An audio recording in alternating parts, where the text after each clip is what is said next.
Thank you very much for joining us today. So thank you, Carla, and good afternoon. My guest is one of the most sought-after actors on stage, screen, and television.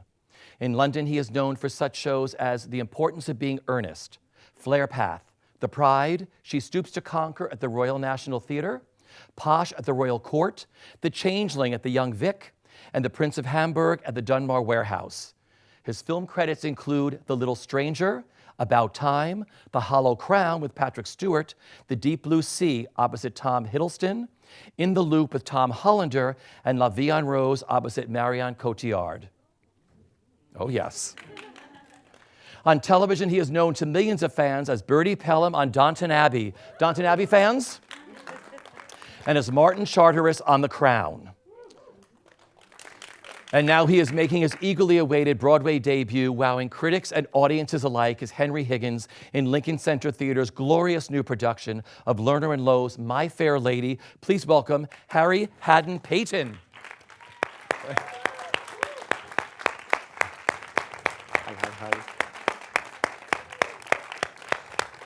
Hello. Welcome. Thank you. Thanks for having me. What a sensational New York debut. Welcome to Broadway. Thank How you. does it feel? It's catching up with me. It's amazing. Yeah, I still can't quite believe it. It's this month is crazy. All the awards and the press and everything. And at the beginning, you're kind of cynical about it as a Brit because we don't do awards really. It happens. Maybe there are two, and you just turn up. So you think, oh, this is taking me away from the work, I'm getting really tired, I'm not seeing my family. But I don't know, you've sucked me in, and I am loving it. I'm getting quite competitive about it, weirdly, and now I'm going to miss it when it's over. Yeah. Right? Thank you. Yes. I like this one. Yeah. Henry Higgins is one of the most coveted roles in musical theater. How did this audition come about for you? It was a phone call from my agent, who has always wanted me to do a musical, and this is my first musical as well. So I'd done a few workshops, and nothing had really piqued my interest. But she said, "Here's the audition," and I said, "For Freddie, presumably." And she went, "No, it's for Higgins." I was like, "Okay." And I thought about it, and I said, "Well, do I have to? Because what's going to happen is I'll put in loads of work, I'll learn both these songs, I'll learn both these scenes, and I'll turn up and they'll just go, yeah, we're looking for someone older." Which kind of happens a lot. You go in and they give you something that you sort of suspected they didn't want anyway. But then she said, "No, I think they're looking younger. Just give it a go and see what happens." And so I had an hour-long audition with Bart that I'd got the first line of the script out, and he went, "Stop!" And I went, "Oh, was it that bad?" And then he said, "Try it like this." And I went, "Okay." And he went, "Okay, now try it like this." And it became a rehearsal. It wasn't an audition at all. It was a rehearsal, and there were about 6 people watching, and there was a piano. And we eventually made it through the work, the scenes, and I sang the songs. And after an hour, he said, "Okay, everyone leave the room." And I went, "Okay." And he said, "Not you, Harry." And I come and sit down. I turned the camera off. And I went, "Oh, what's happening? This is the sort of stuff you read about." And he didn't offer me the role, but he said, this is great, this could work. This is quite a big deal, is what he said. This hasn't been done on Broadway for 25 years. There are an awful lot of people that are going to need to okay you doing it, which I understand, because if I was a producer, I would want a more famous face doing my play. But he said, "So what we're going to do is get you out to New York and audition for the estates of Lerner and Loewe and Andre Bishop of the Lincoln Center, and see what happens." So I turn up at the airport a month and a half later, and there's another actor I know and recognize, bit of a star, going over for the same thing. I go, "Oh, all right." Anyway, so I'm jet lagged for 3 days and then go into the depths, the bowels of the Lincoln Center Theatre and audition to 2 rows of tables with Lauren Ambrose, who was already cast. So I don't know what it was, whether it was our chemistry in reading the scenes or, you know, the work I'd put in, but Bart did a thing of saying, can you just wait there after the audition, just wait here for a second, and went back into the room. And I went, and then he said, okay, thanks, go home. And I went, oh! So I went back to my hotel room and was going straight to bed because jet lag and nerves meant I hadn't slept for a couple of days. But as I was getting undressed, my agent rang and said, how did it go? And I went, all right, I think. She said, I think better than all right, because you got it. Wow. And yeah, my first thought was, how do I tell my wife that we're moving to New York? So how did that phone call go? There was a lot of kind of laughter. She just laughs when she's nervous. So she laughed when I proposed to her. I was crying and she was laughing. And that's how it goes. And then we had a few months to prepare and move the family, and here we are. Well, Having the Bartlett time of my Sher, life. you can see that. I mean, first let's talk about Bart. Bart is one of the most sought after directors. What is it like working with him, and what makes him such a great director? Well, I think it's Bart, and it's that building. It's a mixture of both, because Bart has a beautiful vision for this show. And he cast me because he wanted us to be equals at the start, and it seems to make this more relevant to now. But the theatre as well, a mixture of Bart, who has a family, has kids, who understands what it's like I have 2 girls. And so they're welcome into the rehearsal room and into the technical rehearsals. There are children everywhere, and Lauren's children as well, which makes the work more enjoyable, because you're flitting between both worlds. And the theatre itself is so supportive. There are hundreds of people working there. It's the first time in my life I've had a dresser who, you know, I turned up and he said, can I make you a cup of tea? And I said, no, what are you doing? But now I could not live without him. It's weird.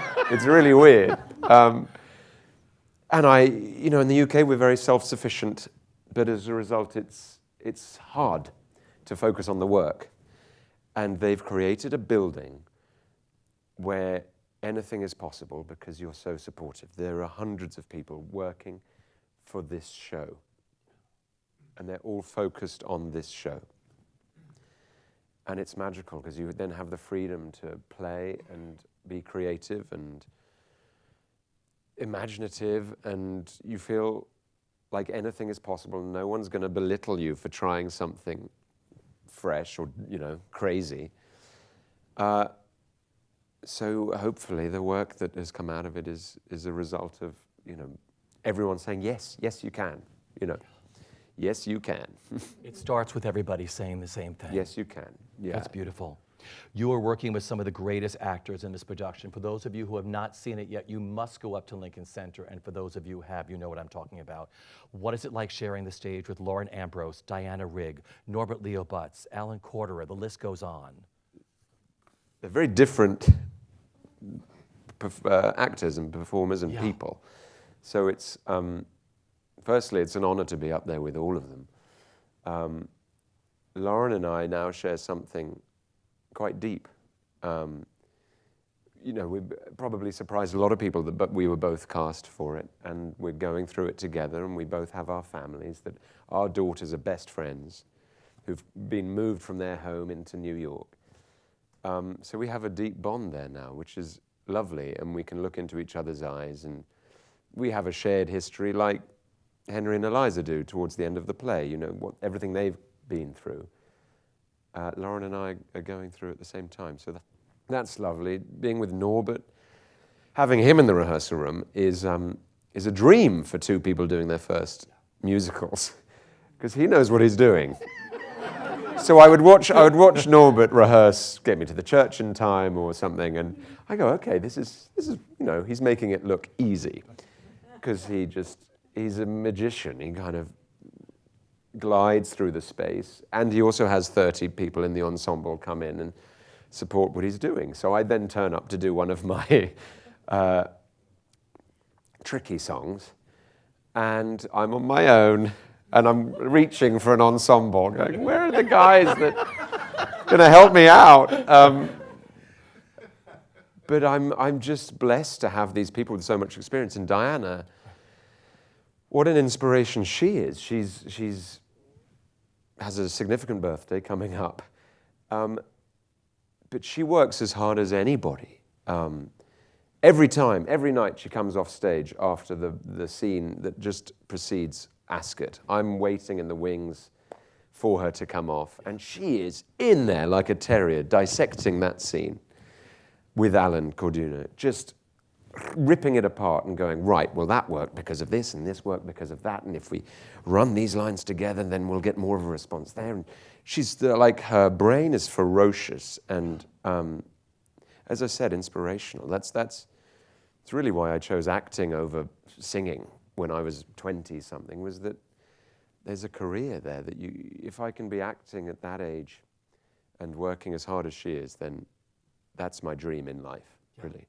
And Alan Corduno, who plays Pickering, fell in love in the first week, which is so important for the parts as well. We have a banter and an ease on stage that it's a joy to be on stage with them, yeah. Well, this is your first musical, and like I said, you were phenomenal in this. You know, you give this tour de force performance. For those of you who've seen this, I have never seen Henry Higgins played the way you play him.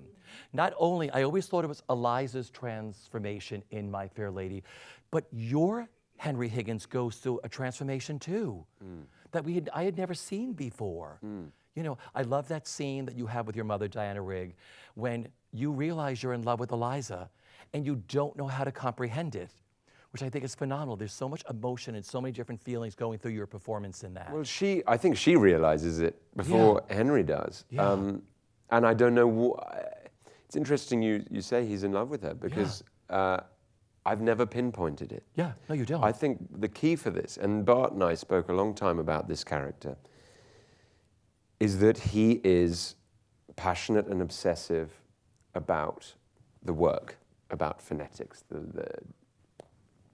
the work, and his job. What he's not good at are emotions, understanding other people's emotions, understanding his own emotions. And we get a sense of the character through the show, that through the first song, Ordinary Man, he says, I shall never let a woman in my life. You get a sense that there has been a woman in his life that upset him, and he doesn't really understand why he got so upset about it, but that he did, and it's just easier to be a confirmed old bachelor, like Pickering. That's easier, and I understand it if I don't enter into relationships with people that make me feel things I don't understand. And the joy of an actor is to take someone on a journey. So I'm now digging my heels in, making him as sort of cruel and patronizing and self-obsessed and obsessed about the language, and then taking him on a journey of self-discovery that has really come about through her. Yeah. And I'm very lucky. I know Rex, I've read recently in a book, The Incomparable Rex, that he was not interested in Eliza changing him. For whatever reason, maybe it's the time it was done, and that's the joy of doing a revival, is that you're putting the same show into a new place, into a new audience, a new society, see where we've come. And for me, I read it, and that's how I responded to it. I've grown accustomed to her face. You know, it's a battle of trying to understand this woman. He can't tell her, not one stage can he tell her, she looks amazing, she's doing amazingly.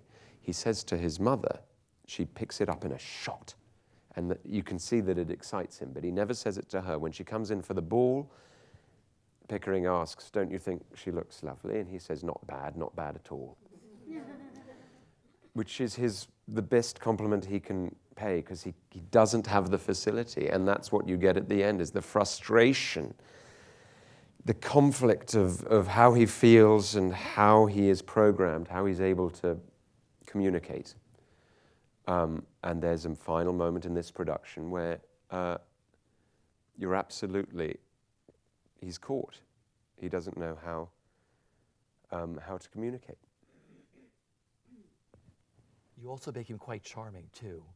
I've never That's seen a chore. Higgins. That's hard. Is it? No, I mean, this is the genius of Yeah. Shaw, Yeah. right? And I'm going to name drop, but Robert Lindsay saw the show, who my wife's worked with in London, and he commented on how this is the most he's ever seen the play come out of the musical. Yeah. And that's what we're doing. That's where I've come from, as plays. And I very rarely feel like I'm in a musical, other than, I'm backstage getting myself hyped up for the final half hour of the show, and there's two-time Tony Award-winning Norbert Leo Butts doing a soft shoe shuffle on a table. And I'm going, all right, I'm in a musical. Because I feel like I'm just in a play. Yeah. Like some of the ones you mentioned, the Pride and Flare Path. I'm playing men who have gone through emotional breakdowns. And I feel like it's another one of them. But and also this part, some of the songs I can talk and sing, and I flip between the two. So I don't ever feel like I'm alone on a stage hitting a note. I feel like I'm telling a story and asking questions. So yeah, I don't know what the question started off as, but... How charming you made him. Oh, right, yeah. Wow, how did I get there? I love it. No, but like I said, I've seen so many different productions, and there's so much going on with your Higgins that none of us have ever seen before. And it's all these little delicate strokes, and you can watch Eliza sort of break him down, and that's what I found so amazing about this production. Good. Your performance is flawless. Thank you. So this is your first musical. So how did you prepare, like, the vocalies? What's the most challenging aspect of doing My Fair Lady for you? I was about to say the scariest bit was the singing. It wasn't. It was the dancing. Yeah. Because at drama school, we touched on tap and jazz, whatever that means, and classical dancing, which is walking around in a space. So that was the bit I was most terrified of. But the singing was a close second, because I, as a child, was a choral singer, which meant singing in Latin. My wife is forever taking the mickey out of me for not being able to remember the lyrics to any song. And I think that's because I learnt in Latin. So I'm good at melodies and harmonies and terrible at lyrics until this play. It's slightly transformed me because I've had to focus so hard on what I'm saying that now I listen to lyrics in songs. But my history as a singer was that, and then in rock bands and terrible, like, joke boy bands. And so I've always enjoyed it, but I took myself off to an amazing singing teacher called Sam Kenyon in the UK, who got me to attack the songs like I was attacking a Shakespearean monologue. He taught me things about singing songs, like how you can be influenced by the music, and not only the lyrics, like what this feels like, how the music feels your character should be feeling. Like, so we spent a long time, and I imagine most people, when they get Higgins, go, well, I'm going to be the first one to sing it all. And that's what I tried, and I started off. And so I auditioned actually singing the songs. Every note was the melody that was written for it. And through rehearsals, it became a case of seeing what worked best. And Ted Sperling, our musical director, and I decided that there was room for speaking it. It was written for Rex Harrison. Apparently he was very musical and could sing. So it wasn't that he was speaking it because he wasn't a singer.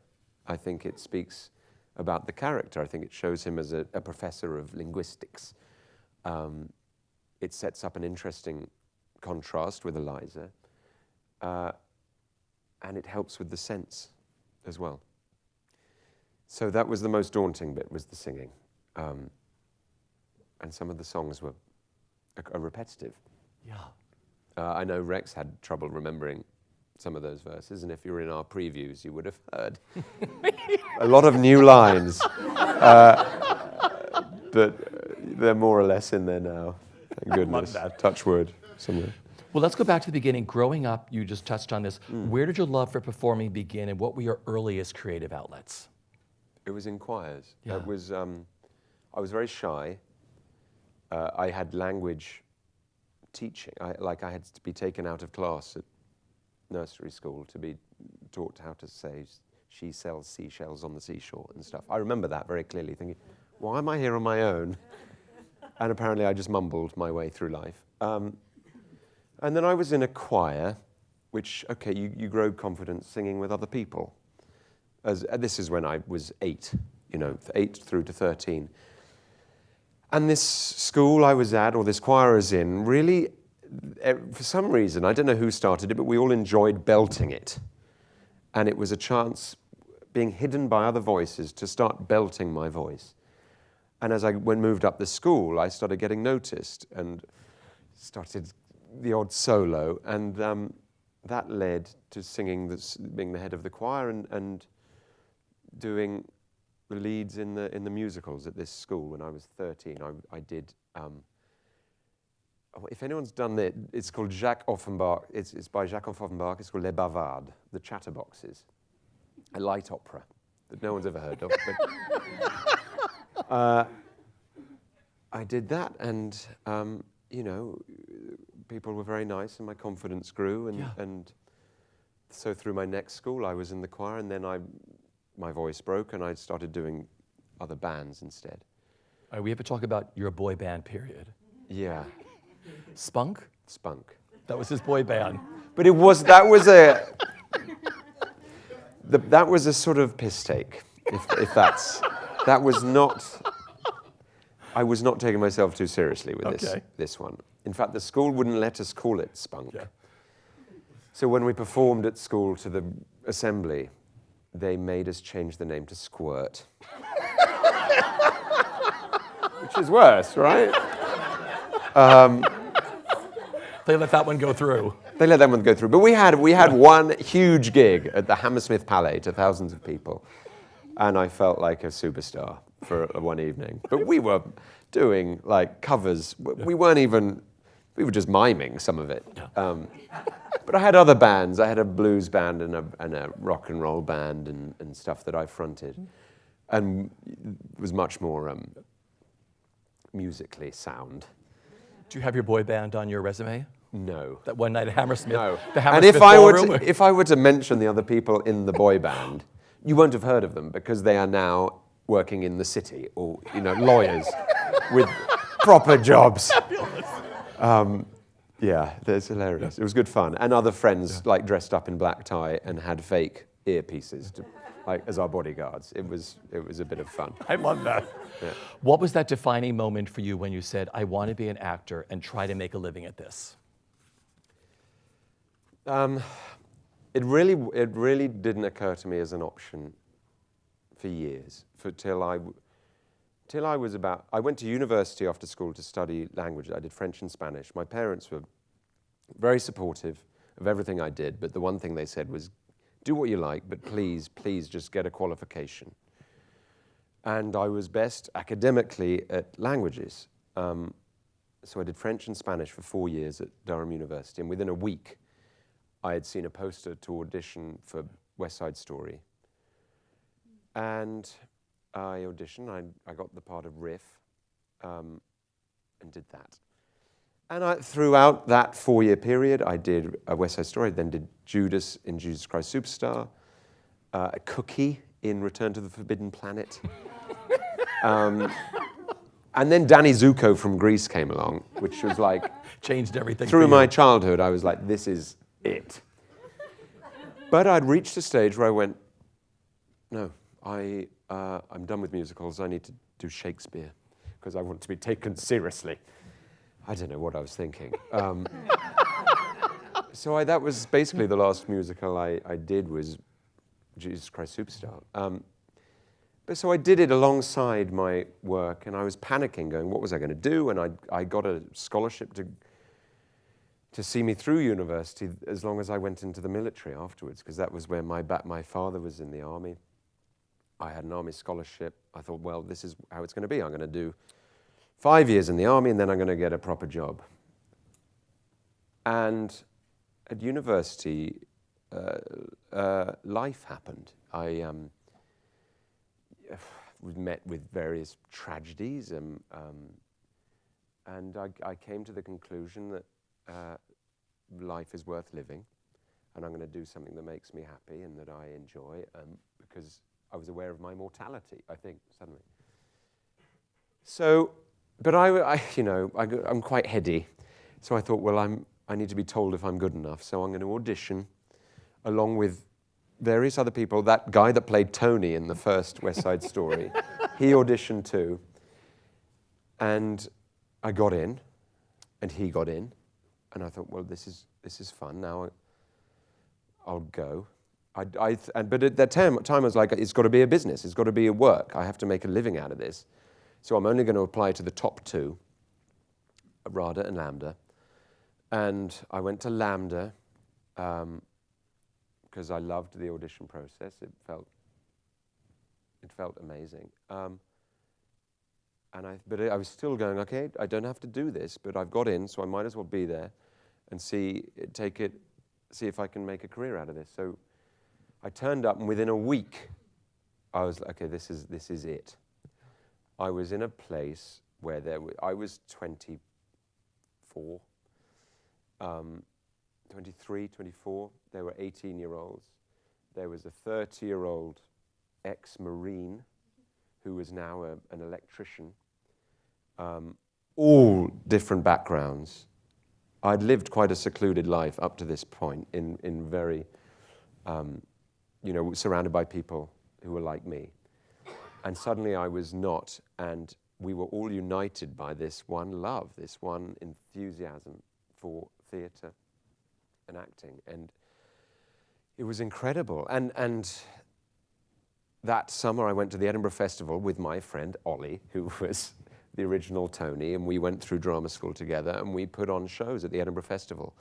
And talk about an amazing place if that's what you want to do, because then you're surrounded by a whole city who want to be doing the same thing and have a passion for it. So it wasn't until drama school. And then, you know what, I would have turned my back on it probably if I didn't leave drama school with an agent. But I did. And I'm still hanging on. I did in the final year, I did Travesties that Tom Holland is now doing here. And has anyone seen it? I do, yeah.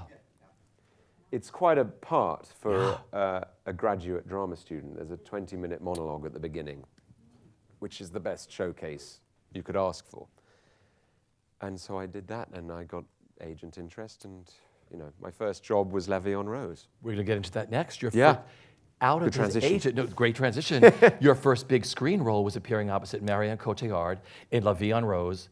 How did studying language in college help you with this role? And talk about working with her. Well, that was it. That was my first any job. It was during the holidays at drama school, and I wouldn't have got it if I hadn't wasted 4 years at university doing languages. Yeah, it's if I hadn't done these 4 years, which don't look like they will have influenced my career in any way, I certainly wouldn't have had the guts to go for drama school, and I wouldn't have got this job. So I auditioned in French with an American accent, and I improvised a bit in French in an American accent, and I think I just happened to look like the guy as well. So it came my way, and I thought, this is easy. This acting career thing is easy. And then I didn't work for years. But it was, it was a job. I cried when my agent told me. Yeah. What was it like sharing the screen with her? Odd and amazing. But off camera, I was like, because I was opposite her when she was playing quite a frail, elderly Edith Piaf. And I was going, whoa, this feels like theatre. I was told you had to do be small and subtle and make small choices, but this is a bold performance, and it felt earthy and theatrical. It felt like Rylance doing Jerusalem. Yeah. You know, at the end, it felt like there was guts and stuff I understood from doing theatre on film. So it was an amazing thing to watch, and we chatted in between takes, me and Marion. Her with her, she was trying to practice her English, and I was trying to practice my French, so we were just talking about hobbies and music, and she was knitting. Yeah. But it was a fast learning curve, and she was in the middle of this huge part, so she was in makeup for hours. Yeah. So I think without realizing it, I learned a lot about the rigors of filming when you're doing a big part, and what it takes to sustain the energy to do a part like that for so long. So I was going to ask you, I love to ask stage actors who step into film or television for the first time, did you grasp the medium of film right away, or was it a challenge to sort of find out how to, like you said, hone a character? Yeah, I honestly don't see it as very different. Okay.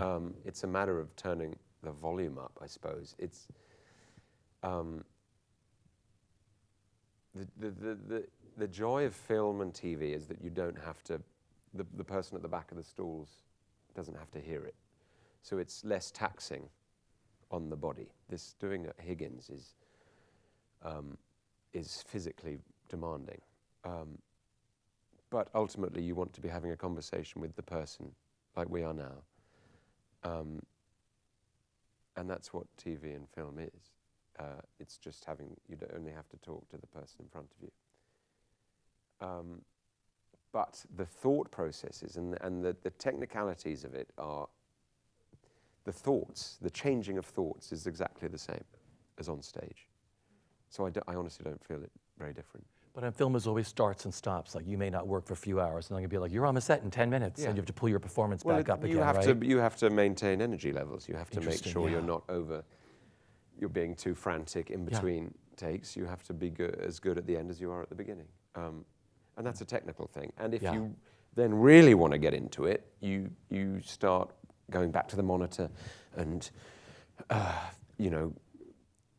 pulling your character apart and wondering how you can do it differently and what your best angle is and all these things, which I have to say I'm getting more interested in. But when they say action, I can't be thinking about that. I have to be thinking about the change of thoughts and how I'm making the person opposite me feel. I love that. So, you are known to millions of fans around the world for playing Bertie Pelham on the television phenomenon known as Downton Abbey. Downton Abbey fans? Heard of it? Yeah. That little show. Yeah. What are your favorite memories, and how did you get cast? I mean, you married Lady Edith. I married her. Right? Lady Edith's happy ending. Oh. Yeah.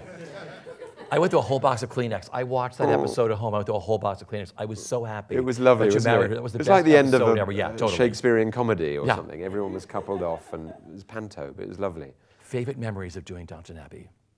Before I was in it, okay, Daniel Stevens couldn't make the read-through of the second series. I don't know what he was doing, a film or something. So I was asked to go in and be Matthew Crawley for that read-through of the second series. Well, I was one of the first people to know that Sybil died and all these things. Sorry, spoilers.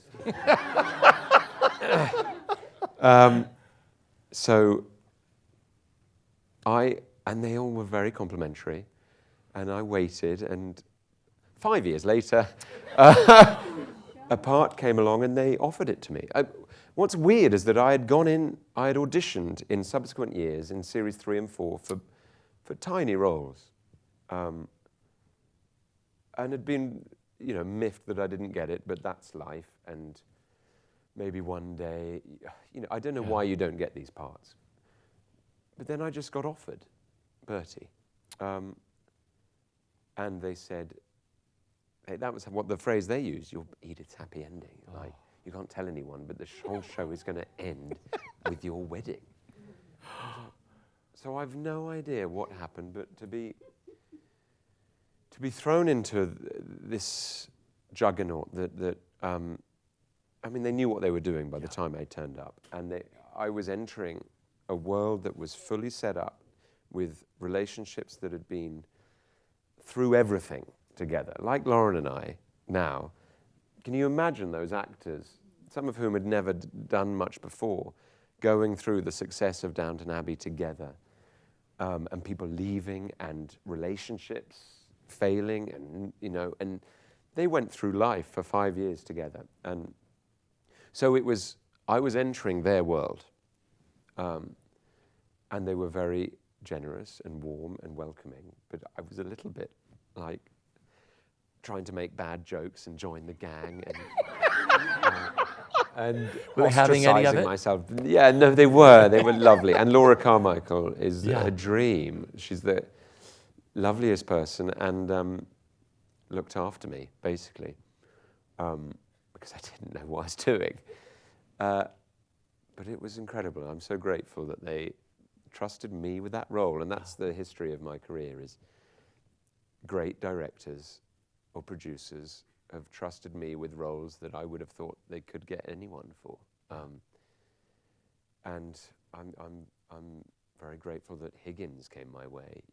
The names that I've heard that were considered for it are ludicrous. Yeah. So I don't know how it ended up here, but it did, and I'm very lucky, like Bertie. What do you remember about that first day on the set of Downton Abbey? What did you shoot that day? Do you remember that first day? Well, they always, and I don't know why this, but when you're filming a series, if there's a love scene or a sex scene, it tends to be the first day. I had it on Versailles, a series I did recently. Yeah. The first day I was having sex with a maid down an alleyway. I just met her. And it was the end of the day, so they were like, come on, and we're going But the first scene with me and Laura was the first time we kissed in the show, in her London apartment. The wonderful director, Michael Engler, who's a New York director,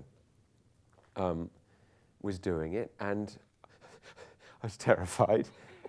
And this apartment had amazing, huge windows, beautiful. They had copied an exact apartment in London, and the sun was shining in through it, and we were going out for dinner, and we have a kiss, and I just worked myself up into it. I knew the lines, let's do it. And so we do it, and the scene goes, and we kiss, and then I'm aware of hundreds of people running towards me with brushes. What is going on? And what I learned on that day was that if I'm backlit, my ears glow. So that's what was going on. That's when I was introduced to the film and TV is about the aesthetic. And if your ears glow, then people aren't necessarily caught up in the romance. So they matted out my ears. I love it. And then we had to do it again. But that was my baptism of fire on Downton. Glow ears. Glow ears. I love that. So you'll never see me in front of a window, ever. I mean, anything he does. Yeah. Look at everything he does on TV now. I am very careful about windows. When did you film the actual wedding? Was that the last thing? What was the last thing you shot? No, I mean, this is... It's incredible, because some people sit in that show and don't get a good storyline for years. But I was in, and it was like amazing. So we got to go up to Glamis Castle, which was suddenly my new home, where they film Harry Potter, and I got all these amazing experiences. And the wedding, the wedding wasn't the last thing we shot, but the wedding was in this beautiful place, real church in the Cotswolds, and I had this is for real fans, this is a good one to look out for, my real best man in real life played my best man in Downton Abbey, who had to shave off his beard, so he's got a dodgy moustache. Who is that? He is a man called Harry Lawson Johnston, who was my best friend at university and looked after me. And I got him in as my best man in Downton Abbey. Anyway, there you go. But the final day's filming was the scene when we've broken up. You know, before it's in the final episode, and Samantha Bond's character and Edith go to dinner, and I surprise Edith by being at the table. And we actually filmed that in the Ritz at 2 a.m. We had a night shoot, so we had to be quite quiet because there were people sleeping upstairs, but we were in the Ritz. They'd never filmed inside the Ritz before. And we got to do this wonderful emotional scene. It was the final ever scene of Downton Abbey, so the maitre d' was the executive producer. All of makeup and costume were in tails and in suits. They would come and brush you, powder you, and then go off to their table behind you. And do your ears. Do your ears, make sure my ears weren't glowing. And Michelle Dockery had got 2 hours sleep and then came back for 6 a.m. so she could be there with Laura. And everyone, we had to be quiet. And so it was sort of magical that Michelle and Laura did a little speech as we said goodbye to it, quite quietly. But to be there and a part of it and to share that with these guys who'd lived with it for 6 years was heavenly. Yeah, what an honor. That is such a beautiful story. I'm going home tonight to watch that last episode all over again. And I'm going to, But it's so fun because they are all the costume designers, the makeup designers, everyone in that room. And the waiter was one of the cameramen. Yeah. I think he had a line, and the maitre... Literally, my boss was the maitre d'. Yeah. I love it. Gareth Neame. It was wonderful. Oh, that's amazing. Yeah. You're also known for playing Martin Charteris on the hit Netflix series The Crown. Crown fans? Oh, yeah. What attracted you to The Crown, and what was it like living in that world? Amazing. And that's the difference for me between the Downton Abbey and The Crown, was that I was there at the beginning of The Crown. And that job came about because one of the producers had produced a play I did called Flare Path and trusted me doing a play. And what's wonderful about The Crown is that the casting director, Nina Gold, has used an awful lot of theatre people. So faces that you may not recognize that come up and that you grow to love are my heroes in the theatre world. Yeah. You've got Jason Watkins about to be filming the 3rd series as the Prime Minister, who you may not know, you probably don't know, but is my favorite actor in the world. And to see him now about to be launched into this thing is amazing. So it was wonderful. I auditioned again for a few parts, but Martin came my way. And to be there from the beginning, the thing about that show is that the support on it, it's like being at the Lincoln Center Theatre in the theatre world. A lot of TV and film is rushed through, and you are going off instinct, but we had time to rehearse. We spoke to real Crown equerries. We had lessons in deportment, how to stand, and then when we were on set, we had Stephen Daldry directing, who is just the dream, because you've got a script, and then you've got the world around a script that's usually in your head, and the more you do a thing, it stops being in your head, and you sort of get used to it. But with The Crown, you had the freedom to really flesh it out. So you were asked questions like, where have you come from now? And when you're playing essentially a messenger, you're asked, so how does he feel he's in the room, and how does he feel before he enters the room? And what's the difference there? And let's see that. So actually, we're set up for the scene inside this room, but let's see what Martin's doing as he comes down the corridor.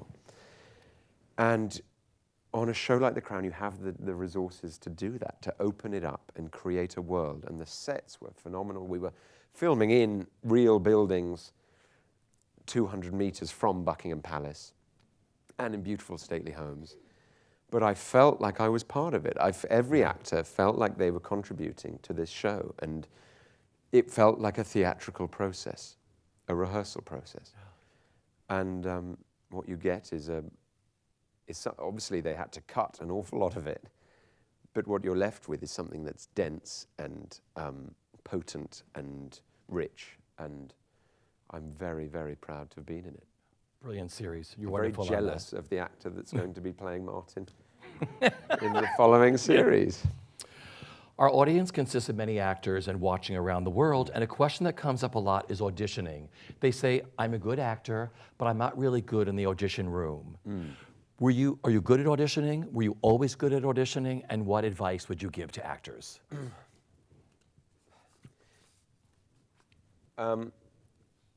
There's lots of advice going around. I can only speak from my experience. Tim Pigott-Smith always said, once you're on the roundabout, stay on it, which means work, because it's harder to get a job when you're not working. And that is true. If you're doing a job and it's going well, it's much easier to be confident in a room than if you're not working. But having said that, I think there's an awful lot of power in saying no, in staying true to yourself, just being happy with who you are, and keeping the faith. That's the one my wife and I will just keep the faith. Things will work out, and somehow they do.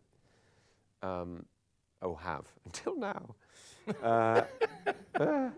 But in the actual auditions, and other advice that goes round is just be cool. Don't you just have the script and they'll know. And I think that's bullshit, if I'm allowed to say that. My experience is that when I've worked hard, I've occasionally got jobs that I didn't think I could get. So if it's something I love, it's easier to do this if it's something you are passionate about. But I ask myself the question, have I worked harder than anyone else will have? And then I've done everything I can. And if it doesn't go to me, if it goes to a blonde or someone older, that's out of my hands. But if I've worked harder than I think anyone else will have, then I've done everything I can, and I can't be upset if I don't get it. That's great advice, because it's, there's so many elements involved with producers and matching people up. I mean, when you leave that audition room, it may not be about what you do in that room. It may be just height or whatever else, right? So many different factors, and they will have already cast someone who's opposite you, so they've got to make sure they match, and maybe there's a character of a brother that they've already cast. You've got to look a bit like them, and there's so many factors, so I just make sure I've worked as hard as I can, and then I forget about it the moment I leave the room. I just forget about it. Yeah, beautiful advice. We have a question from someone in the audience. What was the best thing about being a cast member on Downton Abbey? Being in America. It's the support the show has over here is wonderful, and different to in London. I think they got over it quite quickly in London. As soon as Matthew Crawley could suddenly walk, I think everyone went, "What?" That's hilarious. But now, but the exhibition I went to the other day is gorgeous, and it gives you a newfound love for it, and actually, you don't feel guilty of the work you did. Or for enjoying it, because you can see other people enjoyed it so much. It's lovely. But the friends, Matthew Good and I arrived at the same time, and now he's one of my great friends. And the whole thing, I feel very lucky to have been on it. We keep hearing about a film and a reunion. Is there anything you can tell anybody here? I don't know. I'm very hopeful for a film. I think we all are. I think there are a lot of conversations that need to happen before it's absolutely happening. But I think we all have the will to do it. Everyone would love to see each other again, and I think it's an organizational nightmare, but fingers crossed. Because there are millions of fans who love this all around the world. It'd be nice to put you all back together again, right? Exactly. And we all love each other, so it would be fun. But everyone's schedules, need to allow for it. And Julia, the script needs to be good enough, I think, for everyone to say yes, especially Maggie, you know. If she doesn't do it, then I doubt we're doing it. But Exactly. Yeah. Another question. Congratulations on your Theatre World Award, which he won yesterday, just so you all know for this. What a lovely thing. See? Right? Yeah. I didn't know it existed. What happened? See? Yeah. What happened when you left the stage besides the photo op? Did it affect your performance last night? Was your performance any different last night after winning? It was no, it wasn't. No, we didn't have enough performance last night. Okay. That was my day off. We were at the Tony Honours cocktail That's party. right. So yesterday was one of the best days of my career, because I got this award for my debut. I was welcomed to the Broadway community, which was like an amazing thing, with some incredible actors as well alongside me. And then I went to this cocktail party. So just, you know, this is my evening off. I get to have a drink. And they're honouring, so the Tony Honours, do you know who's got them this year? Yes, so Sarah, the photographer, the lady who beads the dresses, and a dry cleaners. Who has always cleaned every outfit on Broadway, everything. Leather, rubber, beads, everything. He wasn't there, Yeah. This was the least amount of time, it was the most amount of time he hadn't been at work, basically. And is cleaning 30 shows in Broadway. And his grandfather ran the company, and his father, who sadly aren't with us any longer, but his mother still is. And watching him be recognized for the work his family have done over generations was so moving, and it all is. And I'm an emotional wreck at the moment, because the support this community gives the work is, I just hope, I know you do all appreciate it, but it's, if I could bottle it and take it back to London, you know, it would be wonderful. But you're really lucky, and I feel extremely fortunate to have been welcomed in and to be experiencing it, because it's magical, it really is. It's like you said, it's not just the actors on stage, it's the other 90 people or whatever it is behind the scenes that make a show work. Yeah, and right? the dry cleaners. And the dry cleaners, exactly, and the beaters. Who watch the show and love it, and the Yeah. beaters, and you know, it's amazing.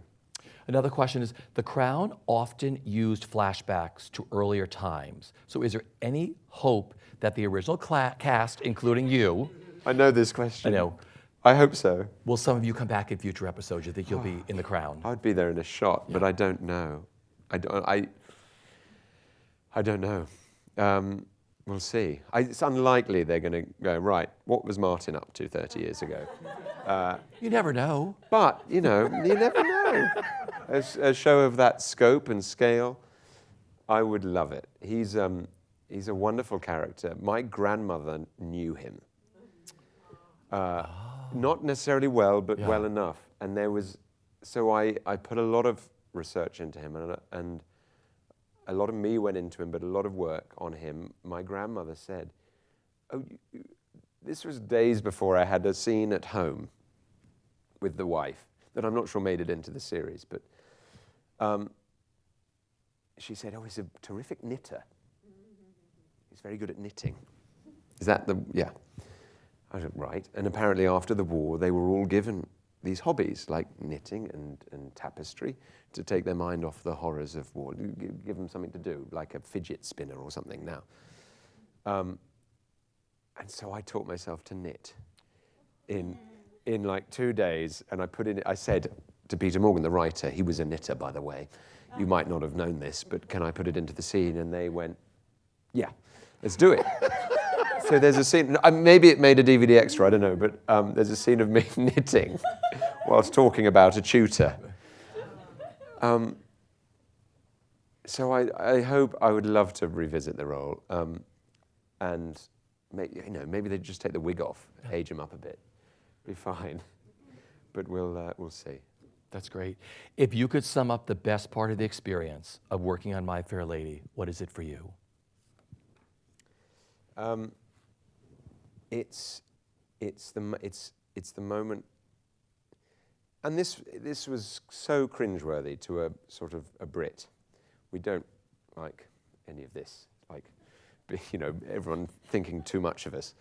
So in the curtain call, when we first did the curtain call, the music was played, and they said, right, Harry, on you come with Lauren, and there was a drum roll, and I went, oh.